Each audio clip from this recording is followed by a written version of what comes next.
Hey everyone, and welcome to the next edition of the Snapchat. I'm joined today by none other than Cozy Snap. Cozy, we are going to be talking about Peni Parker today. It has been a fun week in experimentation with Peni Parker. Sir, how did this card land for you? You know, didn't we say that it was just going to be a lot of fun to like figure this card out? And I feel like that's exactly what it was. Like, it was just like different. It was something different, and I respected that about her a ton. And so I had a good time, man, in my matches while playing with her. And in general, just I felt like I had a solid experience. But how about you? She was a really good release. I feel like she's very well balanced. I feel like she does her thing well. I like the mobility of Spider. I think that the energy ramp is not insignificant, but I felt like the energy side of it was probably, it wasn't as consistent as like what an Electro deck would feel like, or a Wiccan deck would feel like, right? It was very different. It was like, hey, can I use this extra energy? Cool. You know what I mean? That's kind of what it felt like more.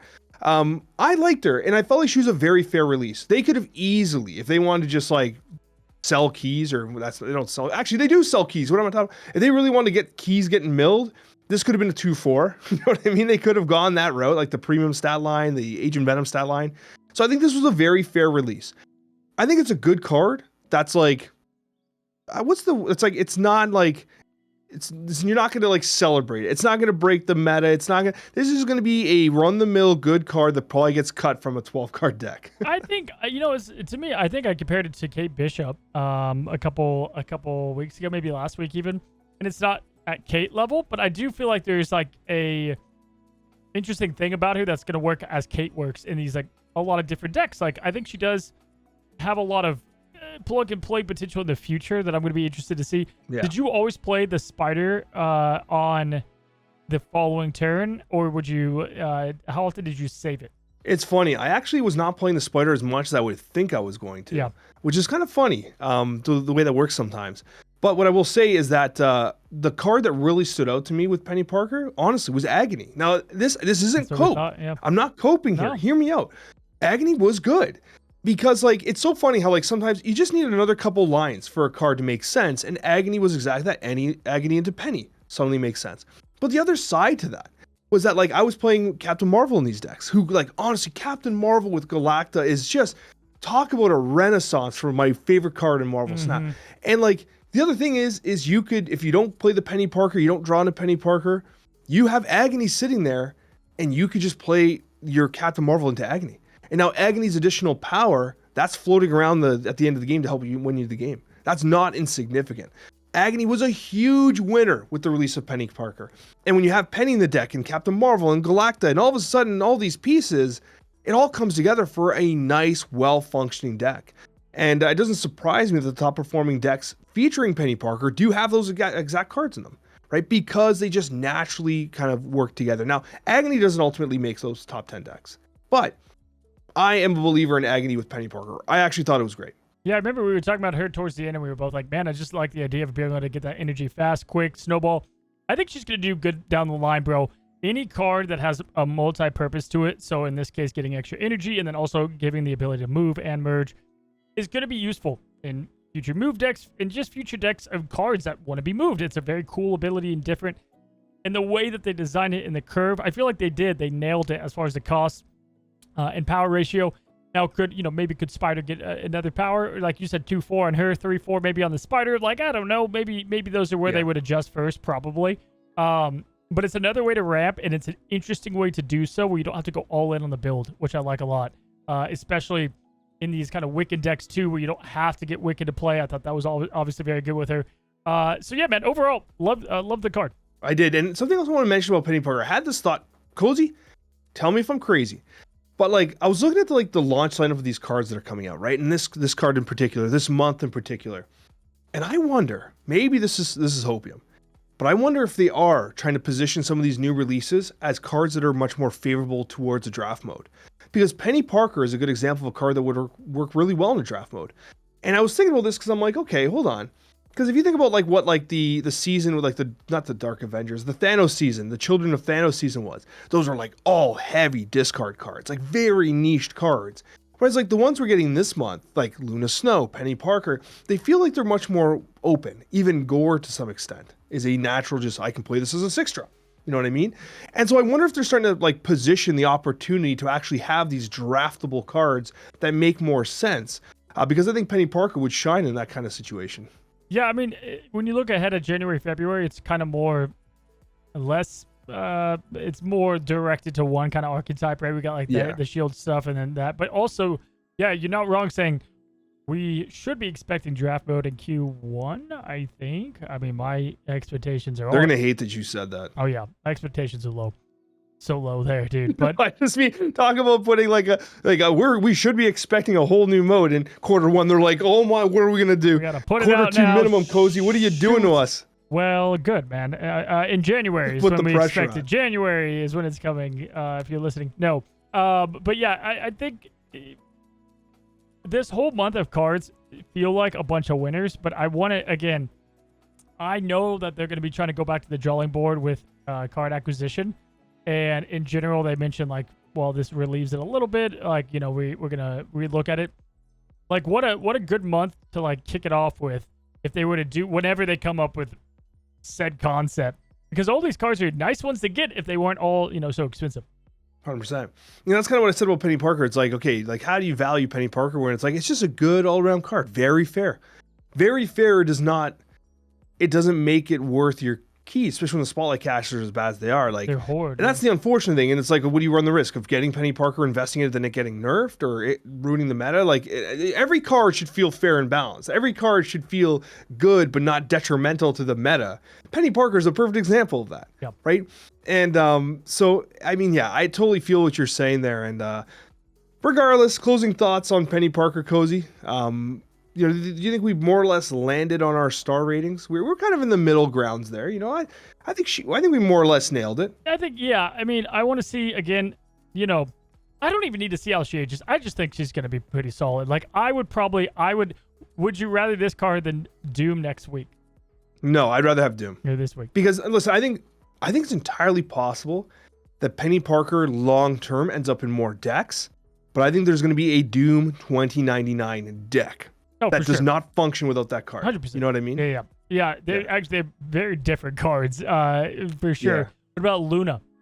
I could pass on Luna. I came away unimpressed with Luna Snow ultimately, and I kept testing because I kept playing Silver Surfer and stuff. Luna for me, even after more testing, I've kind of backed away from. I think it's probably one of the weaker. I mean, we called it. We actually said it was probably the weakest of the month. I think it's going to land that way. Yeah, be interesting to see how it all resolves. And yeah, so this coming week we got Doom. Gonna be excited to recap that next week. And I don't think it's gonna be a card that sucks, Alex, but it shouldn't be a card that sucks because there's a lot of cards that still suck, Cozy. Penny Parker had a 52% win rate, by the way, but you know what cards do not have a 52% win rate? Hit me. Everything we're gonna talk about now. What absolute pieces of refuse. When they talk about, okay, we got like OTAs, they're like buffing 11 cards and like the titles on YouTube are like the biggest OTA ever, you know what I mean? And I'm like, man, they could have buffed like 45 more cards. There is so many trash tier, garbage ass cards that, like, quite frankly, I look at and I'm like, how has this card not gotten a buff in like since release? How can we start with Mr. Fantastic for a second? Because like this is the one that inspired this whole thing. It's gonna be on the thumbnail. What is like you can't even find him. You don't remember what he looks like. When was the last time you played Mr. Fantastic? 2022? Guys, his rage is real. Like, I saw when we got the subjects this week, I saw he asked, can we do these cards suck again? And I'm like, man, Alex, you like the subject? And he's like, I got some bones to pick. I got some cards I need to highlight over here. And I was like, so be it, man. And I knew that this guy, Mr. Fanta, was going to lead the list. I think they're just like, well, we could buff him now, but, you know, the Fantastic Four movie comes out in July, so I guess we'll wait till then. And my God, if we have to wait till July, poor Mr. Fantastic.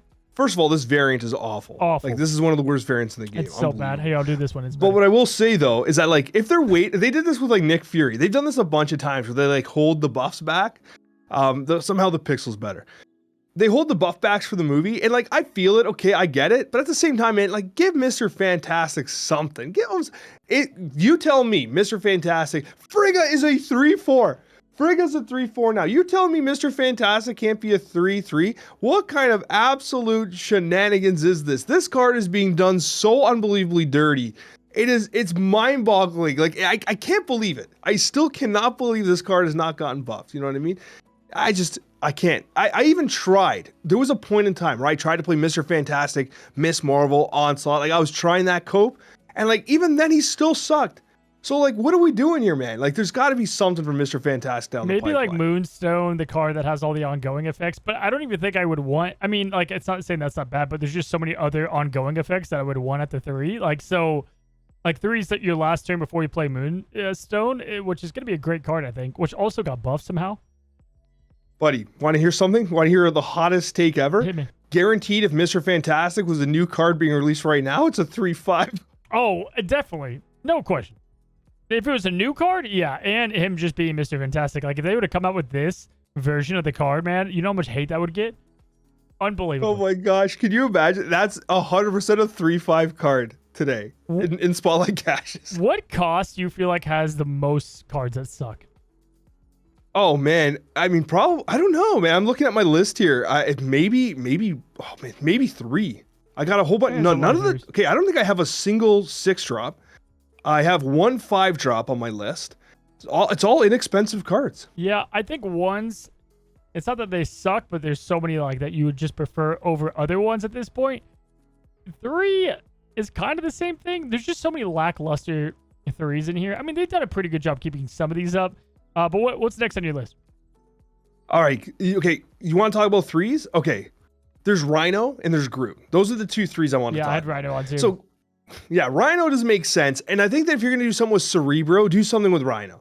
I think that like if you want to test the water, see what the 2 energy cost that Cerebro does, like do that. Like figure it out. Right? That's cool. But Rhino could legitimately be a major component of a Cerebro deck. And it's 3/3 stat lines dog water. So give me a break, it could be man. a 2/3, and I'm still not going to be teching this card in my deck. A 2/3. Of course you're not. It still sucks at 2/3. Like it's mind blowing what it's so unbelievably bad. What about a 1/3? So bad. What about a 1/3? Now we're cooking. I think it'd be worth a 1/3. I'm a known location hater. I would play this as a 1/3 in an Uatu deck. I think it makes sense. Rhino? Like just have a card, you waste a whole slot in your deck to just screw one location over at any time. I still think that he could be a junk card. I know I've said this before, but destroy a location and put a rock on the other side. Boom. Huge buff. I know. There's some changes, man. I agree that it's just like why aren't they doing it? Like Rhino, I like confidently I've not like tried to play Rhino probably ever. Dude, I've played him before. I've coped a little bit. Like I've had him in my like in a random generated card or something, but I've not been like, "Oh, dude, I'm going to put Rhino in this build. I'm going to play some Rhino." This is a Rhino deck is what went through your mind. Rhino. Yeah, no. Definitely not. You want to hear a couple other hot takes? Okay, you want to hear my expensive cards? I didn't bring up any 6-drops on my list here, but I have a 5-drop that doesn't seem to be making any progress, and that's Spider-Woman.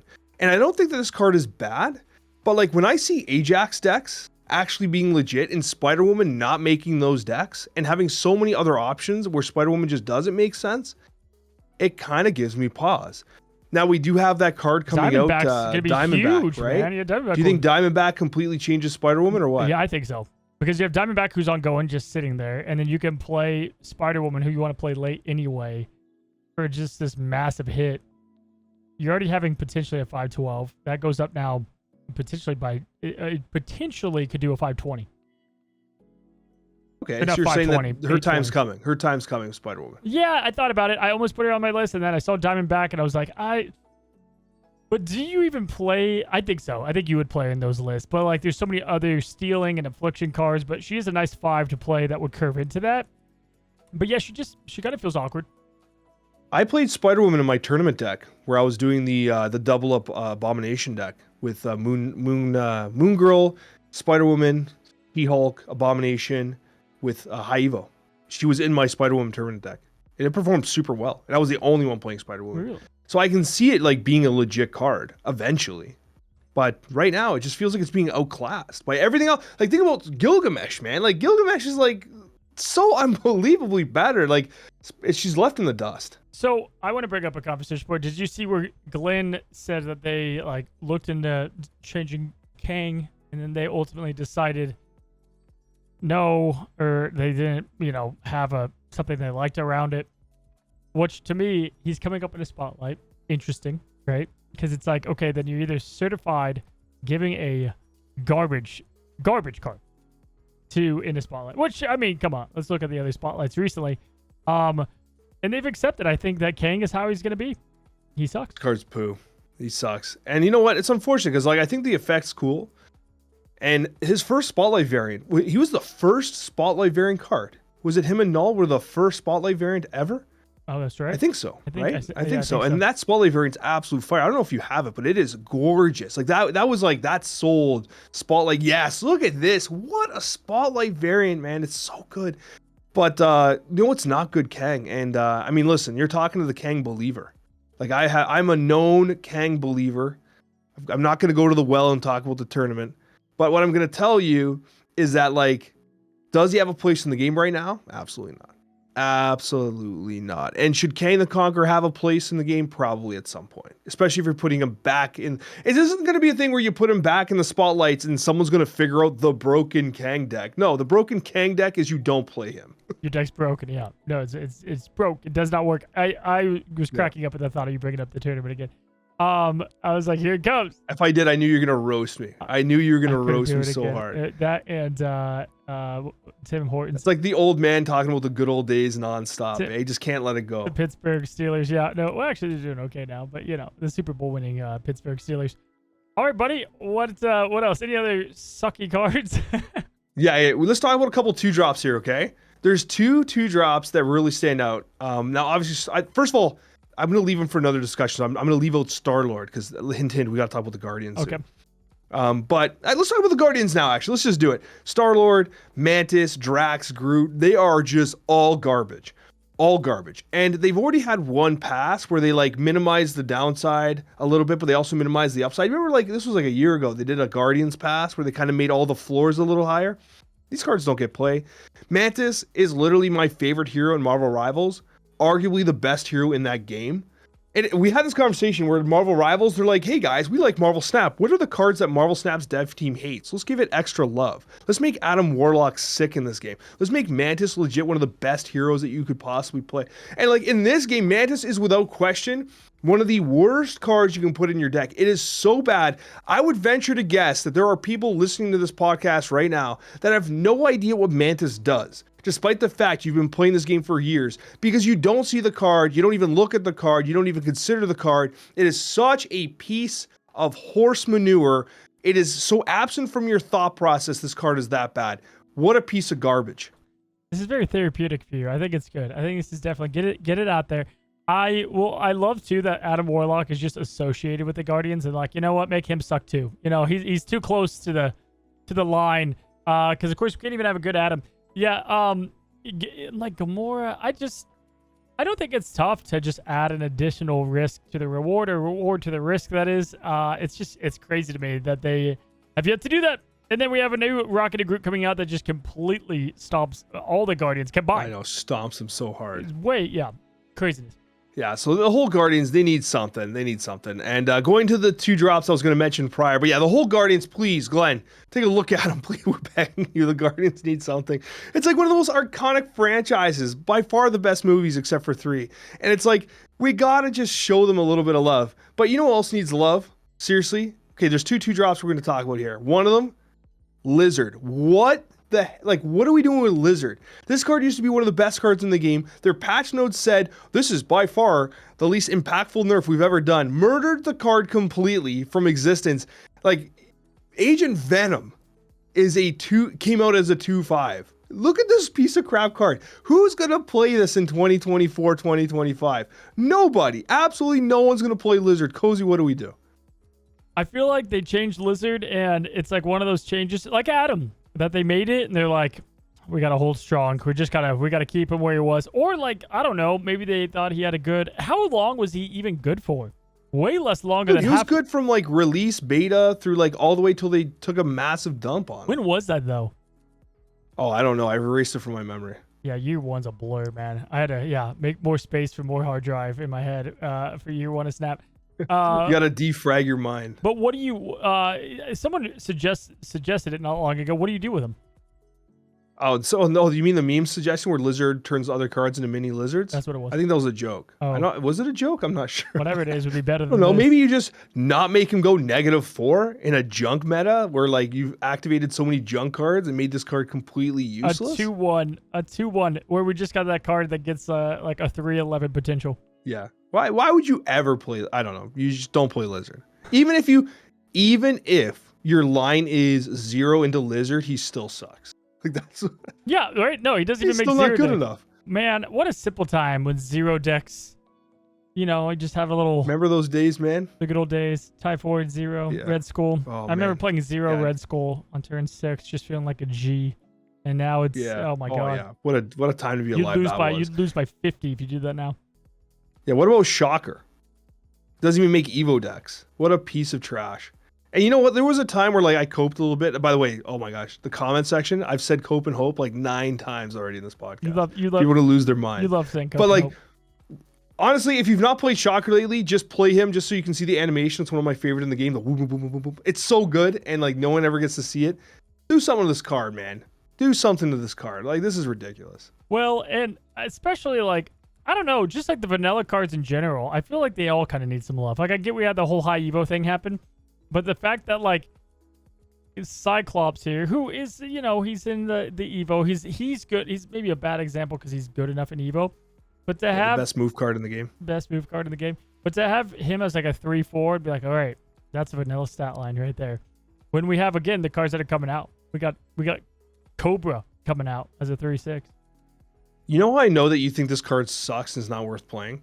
You have a gold split on a beautiful variant with a blue speckle on it, which is nice because he's blue. He's wearing blue. Very tight blue. Didn't even put a gold border on it. You're like, no. I know. This is getting orange because I don't care. I did the blue one on this one too. I suppose I should put it on the other one. But the Dan Hip one is sick. Man, I love Dan Hip. It's actually a really good Dan Hip, honestly. All of Dan Hip has a Cyclops' couple true bangers. All of his just slap, I think. All of Cyclops' variants. Too bad I never see them. Yeah, you never ever see them because you don't play against me. But one last card I'd like to talk about, a card that sucks, Cozy, that honestly I know is dear to your heart. Probably one that you forgot about. But I know that like when this card came out, you were one of the top performing decks in it as well. Black Knight, man. Black Knight is completely fallen off, totally irrelevant. Not even a 1% play rate, 45% win rate. They made changes to the Ebony Blade. Discard has really shifted a lot. If you want to make more archetypes playable, Black Knight was a very different approach to playing discard. Like, do something with it. We got to bring Black Knight back, in my opinion. Yeah, this was one of those OTA nerfs that like really hurt the card. I mean, extremely. And I mean, discard, it's just fun. I mean, we've talked about this where it's like discard has its one flavor of deck that works, and then they'll nerf that one, and then we go to the next one, and it'll be hella for a couple months, and then Black Knight, and then back to APOC. And I miss Black Knight because I liked the way he played. I didn't love the crazy Ebony Blades, but I did like the way it played a lot. Yeah, absolutely. And I think that's enough for cards that suck, because in 2 months' time, I'll get tilted again. We'll bring it back up. We'll rant a little bit. It's honestly, this is one of my favorite conversations we have. This and favorites at every cost are the ones I think I look forward to the most, because we're just kind of winging it, right? Just like we're going to wing it on the Snapchat mailbag, Cozy. We're going to the Snapchat mailbag. We got a couple questions here, a couple statements, and one of them was in reference to the conversation that we had about series drops. This is from Peni Parker, and it reads, "Don't underestimate the powers you guys have. Second Dinner may not have responded directly, but I'm sure they stood up and took note. They should be grateful you both spoke up and did it constructively, unlike myself at times. I have faith that we will see a Christmas miracle and some substantive changes in 2025. Thanks to your voice and the others in the community." Appreciate it. I don't think it'll be a Christmas miracle. I think it'll be like a March miracle. A New Year's miracle? like a 2025 miracle. Yeah. I think as we put the expectations on the series drops, now it's like the expectation is that how they treat Q1, and I swear, like, when does Q1 officially end? Like what, March, right? Late March? I don't know, man. I have no idea. We're gonna get I think something March 30th. It's March, isn't it? Yeah, I don't know. I'm not a corporate man. Yeah, like March 30th is when we're gonna get something. But no, yeah, I mean, listen, A, we love the game. B, we love doing what we do here. And we're gonna, I think we've always spoken up really well, but it was just good to finally get it off everything. And I do know that they listen. I don't know. I don't have any confirmation if they did listen to that one. Yeah, but you would hope they do. Yeah. And again, like we speak from a place of like loving the game. Want to see the game do well, want to see the game improve. And you know what? Time heals all wounds. If they come up with an absolute banger, reworked card acquisition, maybe they woke up. Maybe what the community response, maybe they woke up and maybe they can show the Twitter posts and the Reddit posts and everything to the suits somewhere and be like, hey guys, listen, we got to do it our way now because the community, we're losing them. You know what I mean? And so it's good news. And I appreciate the positive comment because like, it means a lot to Cozy and I don't want to speak for you, Cozy, but having the support of the community with those difficult conversations, I think it goes a long way. And I want you guys to know that at least, we appreciate it. We do a lot. You know what's weird is that, we had the Rivals collab, but there was nothing with Rivals being the biggest game in the world. Reciprocated. Yeah. There was no like, play X amount to get this variant in the game. I don't know why. Why was that? Why was that not done? Because that would have been massive considering how big Rivals was and is. It's insane. I mean, if you go look at type in Google Trend and type in Rivals and type in Snap, and Snap's peak was 1% of Rivals. I mean, it's just wild how big that game is. And I wish it would have been reciprocated a bit.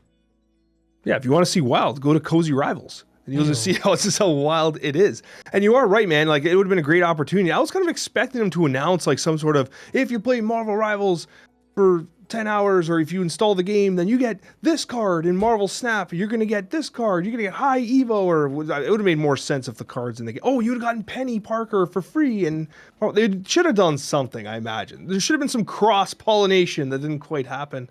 Anyways, talking about Marvel Rivals, our next question, from a name that I'm not even going to attempt to read. It comes about Marvel Rivals again. It says, oh my God, Cozy was spot on. I knew I had some nostalgia for Galacta's voice, the Mario Party announcer. Yes. Oh man, I'm so glad that you, someone out there gets it. Many nights, college drinking nights to Mario Party, and it's still one of the greatest games, the old school ones. Mario Party 2. Shout out to that. I'm trying to think of like what game. Do you know what game was our game? Like the college, like let's get like. First of all, I never drank beer. I was never a beer guy. So give me the straight up whiskey on the rocks. We're chilling. Our game was NHL. We just played Chell all the time. NHL night, NHL 2000, whatever it was, just played NHL against each other, and it always ended the same way. Whoever scored the first goal would ultimately win because the other guy would throw his controller. A lot of controllers have been broken. I don't know, a lot of tilt, because you can manipulate the goalies in the NHL games. You go around the net, the defenseman blocks them a little bit, you just sneak it in the corner. Or there's always been like, everyone knows the shots that have the higher percentage chance to score, and like you're cheating if you. Okay, now I'm bringing back like some trauma from before, but yeah. So you were a Mario Party guy. For us, it was always the NHL series. Oh man, a million games. That was it depends. Like that was the drinking game we would play. So that and Mario Kart, we'd have to finish a beer. I think you had to. You could not drink and drive, so you would have to either drink and let your cart sit there, or you could oh man, you could tell I played too many games of it to have it lose my memory.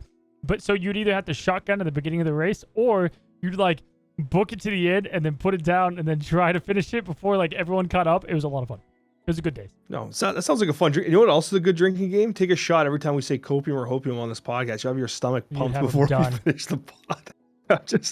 Anyways, our next question. That's a good conversation. We should come back to that, like the past and like what we used to, play a lot. I love that conversation a lot. The next question comes from Dev Rucker, and it reads, I appreciate you guys saying the things that need to be said about the state of the game. I'm playing Rivals and sadly lost 10 in a row in my first ranked games. You must have been on my team, by the way. But I'm still having so much fun. Why does this seem to not be the case with Snap? Losing, there's so much more frustrating. Keep up the good work. Honestly, I'd like to attribute this to like the honeymoon phase a little bit. Like, you're playing a new game. It's super exciting. So like, it's just, there's so much to learn. What Snap has been out for so long. I don't want people to lose sight of that either, right? The new shiny thing will always kind of grab your attention a little bit. Oh, there's Pokemon Pocket or Marvel Rivals.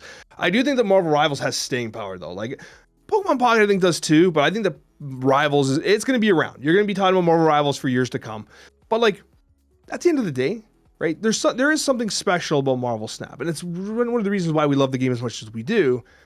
But doesn't mean that like you can't be drawn away to other games. And I think that honeymoon phase and all these other games that come out, I mean, can take you away from the game. But maybe that's one of the challenges with the card acquisition system that needs to be considered. If people take a 2-week break to play Elden Ring, they're screwed. Like they come back to Snap and they're screwed, right? So it's like, I think there's something to be said about that, you know? And also, everything in Rivals is free. So you have just as much as an opportunity to win. And so in Snap, if you lose to a whatever deck, that's why you get mad, right? Because you don't have the card or whatever. So I think that's a big reason too.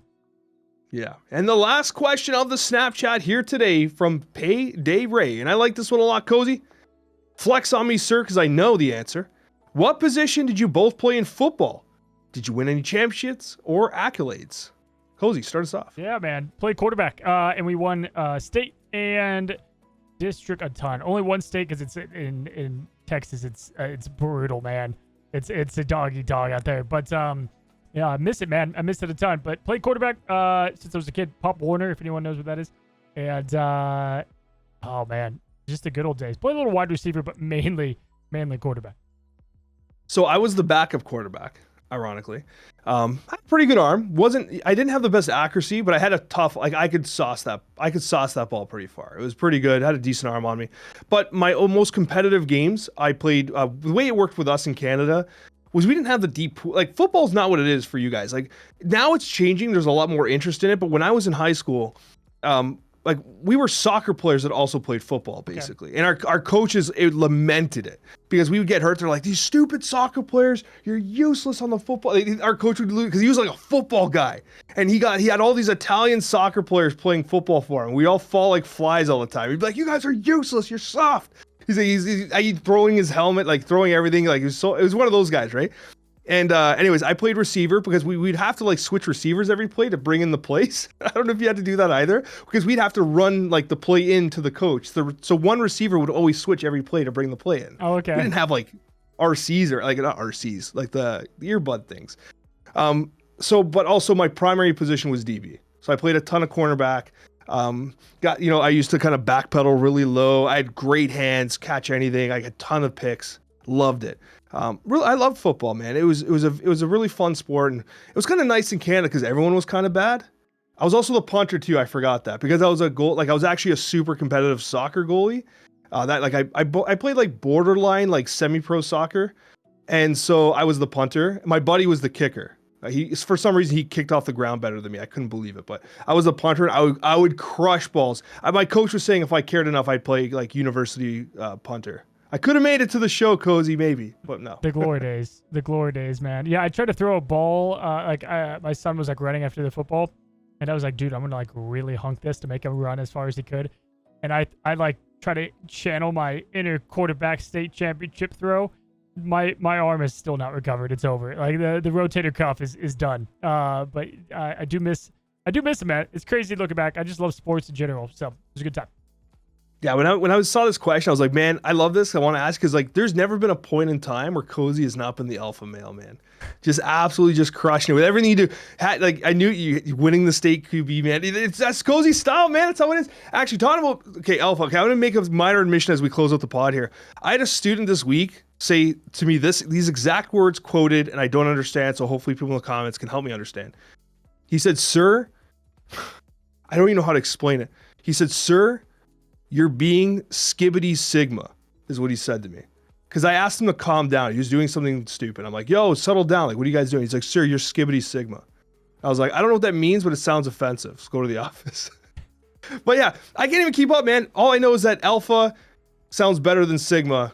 So maybe that's where you and I diverge. Thank you so much for watching, guys. I appreciate every one of you. So does Cozy. We love you, and we'll see you on that next one.